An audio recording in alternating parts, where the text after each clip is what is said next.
December 15 చిత్త ఏకాదశి కృష్ణపక్షంలో ఈ ధనుర్మాసంలో ఈ ఏకాదశి ఎంతో విశేషం.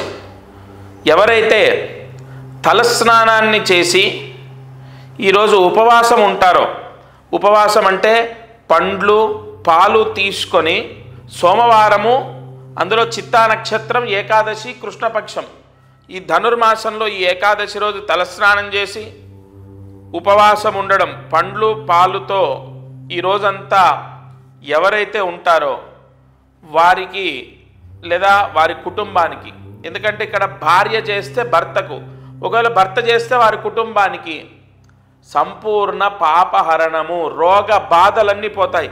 ఇవాళ ఎంతోమంది ఎన్నో అనారోగ్య సమస్యలతో ఇబ్బందులు పడుతున్నారు.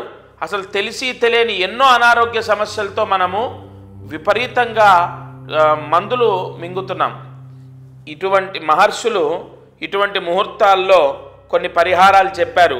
అటువంటి బ్రహ్మాండమైన ముహూర్తం చిత్త ఏకాదశి. మీరు ఉపవాసం ఉండండి, తలస్నానం చేయండి, వీలైతే వైష్ణవ ఆలయ దర్శనం చేయండి. మీ కుటుంబ సభ్యులందరికీ కూడా, భర్త అంటే ఇంటి యజమాని చేస్తే అందరికీ ఆరోగ్య సమస్యలు తగ్గుతాయి. ఒకవేళ భార్య చేస్తే భర్తకు చాలా మంచిది.